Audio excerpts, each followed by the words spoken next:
Hello बच्चों, welcome to my YouTube channel Jojo's study और मैं हूँ ज्योति गुप्ता। तो क्लास 6 की साइंस विज्ञान उसका अध्याय 6 जो है वो हमने आपको पूरा का पूरा पढ़ा दिया है। ठीक है, प्लेलिस्ट में जाकर आप देख सकते हो, चाहे तो इस वीडियो के डिस्क्रिप्शन बॉक्स में भी आपको मिल जाएगा जहाँ पे हमने पूरा चैप्टर पढ़ाया हुआ है। चैप्टर पढ़ाने के बाद हम क्वेश्चन आंसर कराते हैं। ठीक है, तो यहाँ पे हमारे क्वेश्चन आंसर हैं जिनको आज हम करेंगे, अच्छे से समझेंगे। ठीक है, और आपको बता देते हैं कि अगर आपको ये सारे नोट्स जो चाहिए हैं, ठीक है, सारी की सारी बुक्स चाहिए हैं, तो इसके लिए आप हमारे ऐप को डाउनलोड कर सकते हो। तो ऐप जो है हम आपको दिखा देते हैं। तो ये रहा हमारा ऐप, प्ले स्टोर पे इस नाम से मिल जाएगा। चाहे तो आप जोजस स्टडी इस चैनल का नाम डाल दोगे तो भी मिल जाएगा। और मैंने इस वीडियो के डिस्क्रिप्शन बॉक्स में लिंक डाल दी है, वहां से आप डायरेक्ट पहुंच भी सकते हो, ढूंढना भी नहीं पड़ेगा। तो चलिए शुरू करते हैं आज की क्लास। तो पहला क्वेश्चन जो है वो लिखा है, आवाज किसे कहते हैं। क्या है हमारा क्वेश्चन, आवाज किसे कहते हैं। आवाज का सीधा सीधा मतलब अगर बात की जाए तो आवाज का मतलब होता है हमारा घर, जहाँ हम रहते हैं, जहाँ पे हम अपने जीवन की सारी क्रियाएं करते हैं, वही हमारा आवास होता है। तो आंसर हमारा लिखा हुआ है, किसी स्थान का परिवेश जिसमें पौधे, जंतु एवं अन्य जीव रहते हैं उनका आवास कहलाता है। ठीक है, मतलब कोई भी हो, कोई भी जंतु हो, पौधा हो, जो भी हो, जहाँ वो रहते हैं वही उनका क्या कहलाता है, आवास कहलाता है। आवास का अर्थ एक निवास स्थान से होता है, या कह लो एक घर से होता है। ठीक है, फिर लिखा है, अपने जीव अपने भोजन, पानी, हवा, आश्रय और अन्य जरूरतों के लिए अपने आवास पर निर्भर करते हैं। तो वही हम जहाँ रहेंगे वहीं तो खाएंगे पिएंगे, तो वही उसी पे ही हम निर्भर भी करते हैं। कई प्रकार के पौधे और जानवर आवास साझा करते हैं। लेकिन हम देखते हैं कि कई प्रकार के जानवर और जो होते हैं या पौधे होते हैं, अपना आवाज जो है साझा करते हैं। आवाज साझा करने का मतलब क्या हुआ, मिलजुल कर प्यार से शेयरिंग से रहते हैं, यहाँ पे ये मतलब हुआ। ठीक है, तो पहला क्वेश्चन जो है वो आपको समझ में आ गया होगा। तो हमारा पहला क्वेश्चन क्या है, आवास किसके कहते हैं। हमारा आंसर हो जाएगा, किसी स्थान का परिवेश जिसमें पौधे, जंतु एवं अन्य जीव रहते हैं उनका आवास कहलाता है। आवास का अर्थ होता है एक निवास स्थान, या कह लो एक घर। जीव अपने भोजन, पानी, हवा, आश्रय और अन्य जरूरतों के लिए अपने आवास पर निर्भर करता है। कई प्रकार के पौधे और जानवर समान आवास साझा करते हैं। ठीक है, अब हम करते हैं अपने क्वेश्चन नंबर 2 से। ठीक है, तो ये था हमारा प्रश्न नंबर 1 और ये है हमारा प्रश्न नंबर 2 और ये रहा इसका उत्तर। प्रश्न जो है वो हमसे क्या कह रहा है, क्रैक्टस मरुस्थल में जीवन यापन के लिए किस प्रकार अनुकूलित है। क्रैक्टस कैसा पौधा होता है, यहाँ पे आप देख सकते हो, जिसमें कांटे कांटे होते हैं, यहाँ पे चित्र में आपको दिखाया गया है। ये मरुस्थल में ज्यादातर पाए जाते हैं। हम लोग अपने घरों में भी लगा लेते हैं शो पीस के लिए, क्योंकि ये दिखने में अच्छे लगते हैं। ठीक है, ये यहाँ भी चल जाते हैं, ऐसा ही नहीं सिर्फ मरुस्थल में ही उगाए जा सकते हैं, कहीं भी चल सकते हैं। ठीक है, तो ये मरुस्थल में ज्यादातर पाए जाते हैं। क्यों पाए जाते हैं वही हम यहाँ पे देखेंगे। कैक्टस की पत्तियां जो होती हैं या तो अनुपस्थित होती हैं। ठीक है, कैक्टस के पौधे की पत्तियां जो होती हैं या तो अनुपस्थित, मतलब या तो होती ही नहीं है, या कांटों का रूप ले लेती है। कौन सा रूप ले लेती है, कांटों का रूप ले लेती है। इससे इन पत्तियों से होने वाले वाष्पोसर्जन अ, होने वाले जल के ह्रास में कमी आती है। मतलब क्या होता है, जब या तो पत्तियां होंगी ही नहीं या पत्तियां कांटों के रूप में होंगी, तो वाष्पोसर्जन का मतलब पानी जो होता है वो भाप बन के उड़ जाता है। ठीक है, वही वाष्पोसर्जन कहलाता है। जब पानी भाप बन के उड़ जाता है वही हमारा वाष्पोसर्जन कहलाता है। जब पत्तियां, और ये वाष्पोसर्जन करता कौन है, तो ये करता है पत्तियां। अब जब पत्तियां हैं ही नहीं तो वाष्पोसर्जन जो है वो बहुत ही ज्यादा कम होगा। इसीलिए बोला है कि जल ह्रास में कमी आती है, मतलब वाष्पोसर्जन जो है वो ना के बराबर होगा, बहुत कम होगा। ठीक है, यही बात यहाँ पे बोली गई है। ये कह रहे हैं इसका तना पत्ती जैसी संरचना में परिवर्तित हो जाता है। ठीक है, और इसका तना जो होता है वो पत्तियों के फॉर्म में भी कभी कभी, मतलब कुछ पौधे ऐसे होते हैं जो इसका तना जो होता है पत्ती की तरह पत्ती की संरचना ले लेता है। मतलब ये जो होता है पत्ती पत्ती के आकार में तो होता है, कुछ पौधे ऐसे होते हैं कैक्टस के। ठीक है, और इस पे बहुत सारे कांटे लगे होते हैं, पर ये होता क्या है, तना आकार पत्ती का है। और ये ऐसा नहीं, पत्ती तो वैसे तो हमारी पतली होती है, पर ये जो होता है ये मोटा होता है। तो मोटी पत्ती आप इसको समझ सकते हैं। फिर ये कह रहे हैं इन पौधों में प्रकाश संश्लेषण आमतौर पर तनों के द्वारा होता है। तो प्रकाश संश्लेषण और ये हमारी हरी भी होती है, कैसी होती है? हरी भी होती है। हरी होती है जो चीज़ जिस पौधे का जो भाग हरा होगा, वही प्रकाश संश्लेषण करेगा, ठीक है? तो ये जो होते हैं प्रकाश संश्लेषण का काम करते हैं। फिर इन्होंने लिखा है तना मोटी मोम जैसी परत से ढका होता है। किससे ढका होता है? तना जो होता है मोटी मोम जैसी परत से ढका होता है। मोम जैसी परत से क्यों ढका होता है? ठीक है, मोम जैसी परत से इसलिए ढका होता है क्योंकि ये पानी को बनाए रखने में मदद करता है। मतलब पानी जो है ज्यादा से ज्यादा उड़े ना, या कह दो वाष्पोत्सर्जन ना हो, और वो जो है पानी उसके अंदर बना रहे, इस वजह से। कैक्टस के पौधे की जड़ें होती हैं जो पानी को अवशोषित करने के लिए मिट्टी में बहुत गहराई तक जाती हैं। कैक्टस पेड़ अधिकतर ऊपर से छोटे ही होते हैं, पर इनकी जड़ें जो होती है मिट्टी में बहुत ही ज्यादा गहराई तक जाती है। ऐसा क्यों है? भाई मरुस्थल में क्या होता है? पानी की कमी होती है। पानी की कमी होती है इसका मतलब क्या है? पानी बहुत ही ज्यादा नीचे होता है, ठीक है, इसीलिए तो बोला गया पानी की कमी है। पानी होता तो है पर बहुत ही ज्यादा गहराई में होता है, और इनको चलने के लिए क्या चाहिए होता है? पानी चाहिए होता है। तो इनकी जड़ें जो है पानी को ढूंढने के लिए नीचे तक चली जाती हैं, कह लो गहराई तक चली जाती हैं। आया समझ में? ठीक है। अब हम क्वेश्चन को ध्यान से समझ पढ़ लेते हैं। ठीक है, हमने क्वेश्चन को समझ तो लिया है, इसके आंसर को समझ लिया है। अब हम इसको ध्यान से एक बार पढ़ लेते हैं ताकि आंसर जो है आपको रिवाइज हो जाए। ठीक है, तो यहाँ पे क्या लिखा है? कैक्टस मरुस्थल में जीवन यापन के लिए किस प्रकार अनुकूलित है?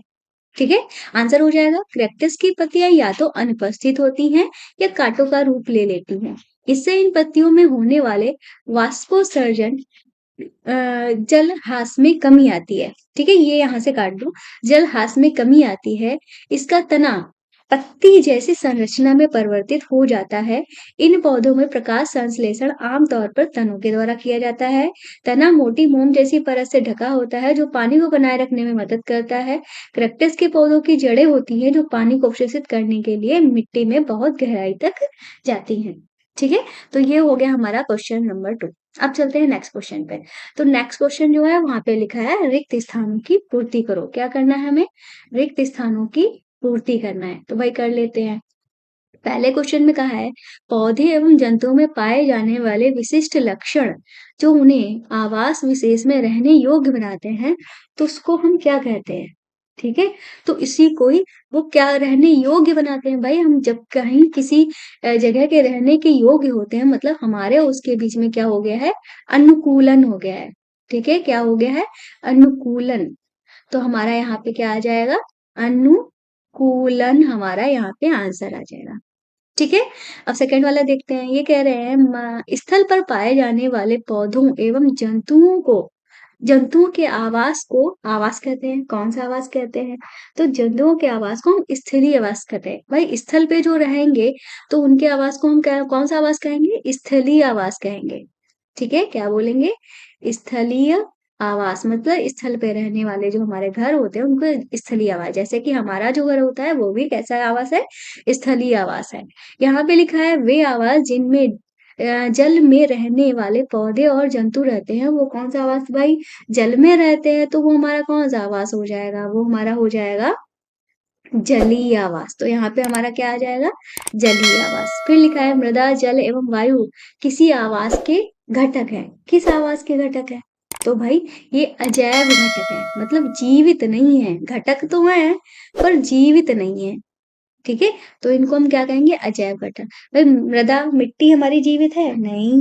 जल हमारा जीवित चीजों में आता है? नहीं। वायु भी हमारी जीवित चीजों में नहीं आती, पर हमारे जीवन के लिए ये इन सब चीजों की आवश्यकता होती है। हमारे आवास में भी इन सब चीजों की आवश्यकता होती है।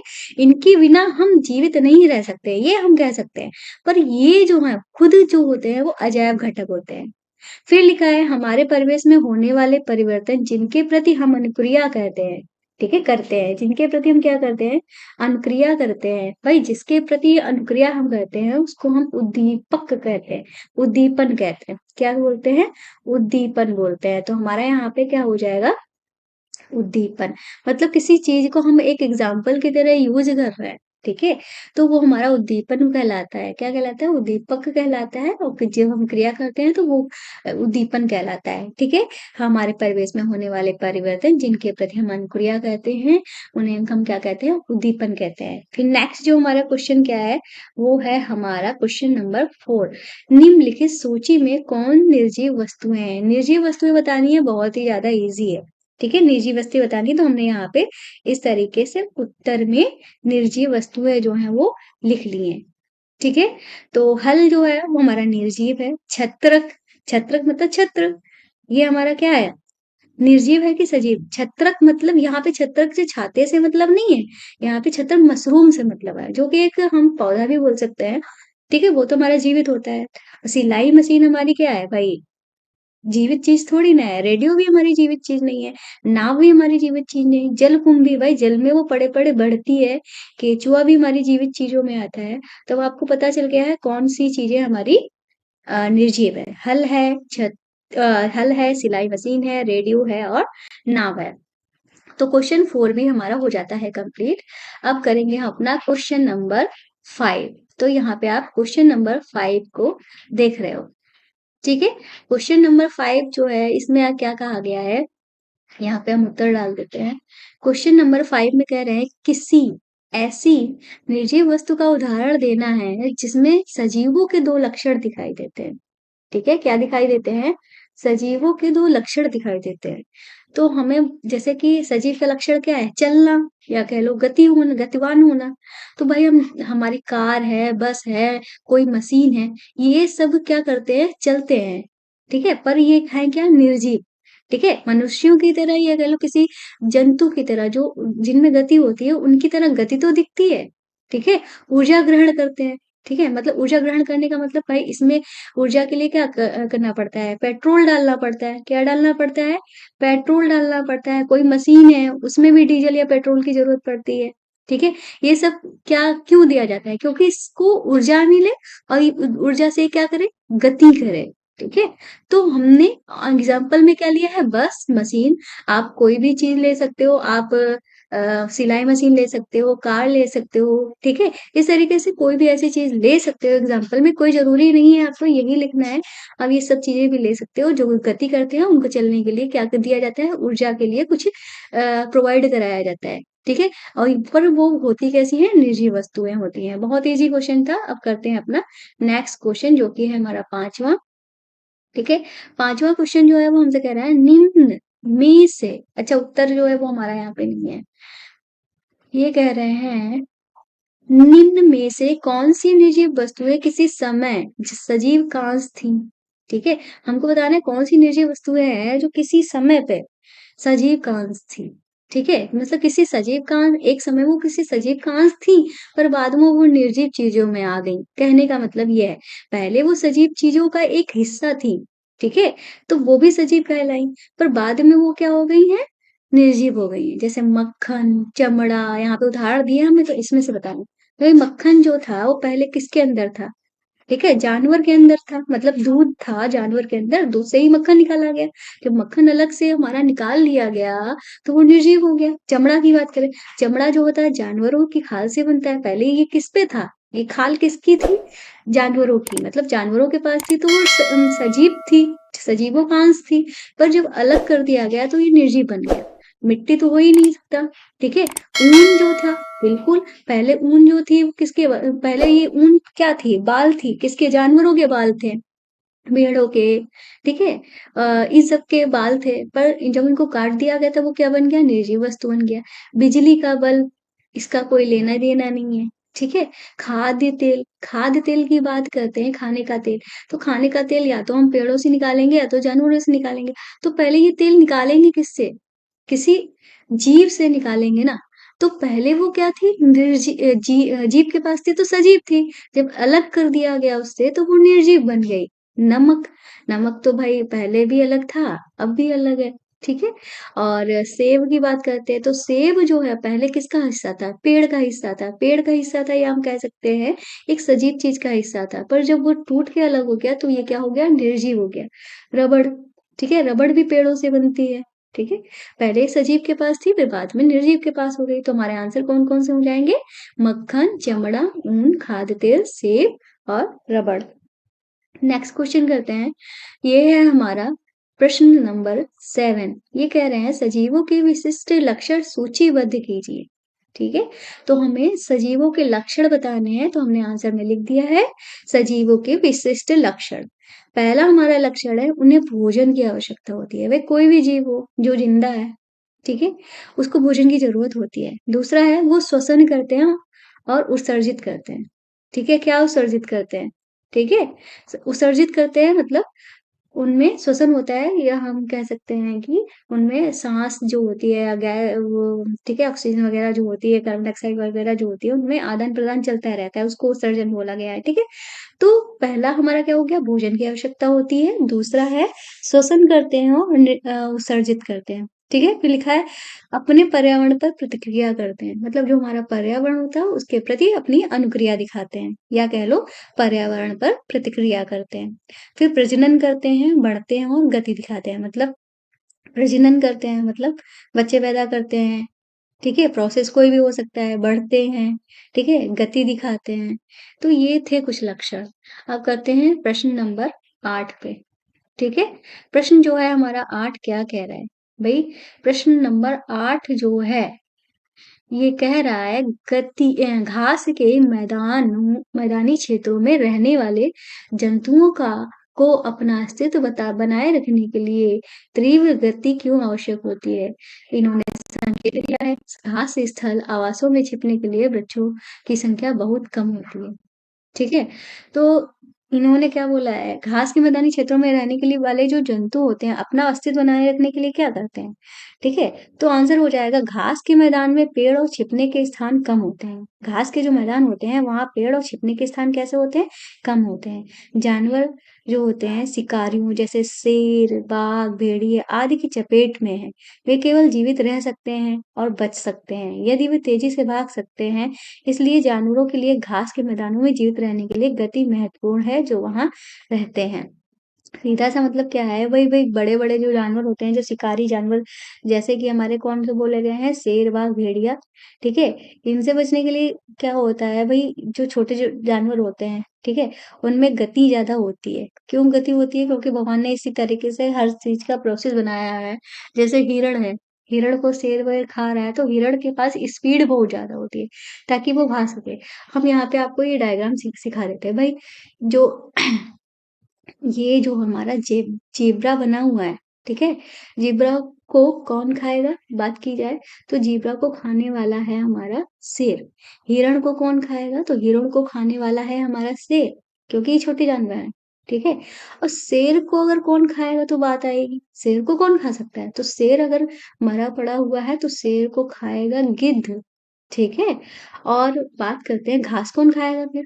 तो घास जो है ये खाते हैं, ये वाले जानवर ज़ेब्रा और ये हमारा बारहसिंगा जो है वो हमारे घास खाए बारहसिंगा जो है वो हमारा क्या खाएगा? घास खाएगा, ठीक है? ये जो है प्रकृति का एक इकोसिस्टम कह सकते हैं, जैसे कि ये जो हमारी प्रकृति की घास थी, ठीक है? ये जो हमारा क्या बोलते हैं पादप थे, पादपों को खाने के लिए थे बारहसिंगा, ठीक है? तो इस तरीके से हमारी क्लास जो है वो कंप्लीट हो जाती है, ठीक है? पूरी क्लास हमारी कंप्लीट हो गई, सारे क्वेश्चन आंसर हो गए। तो ऐप को प्ले स्टोर से डाउनलोड करना है, चैनल को सब्सक्राइब करना है, वीडियो अच्छी लगी है तो वीडियो को अपने दोस्तों को शेयर ज़रूर कर देना। तो मिलते हैं नेक्स्ट वीडियो में, तब तक के लिए बाय बाय।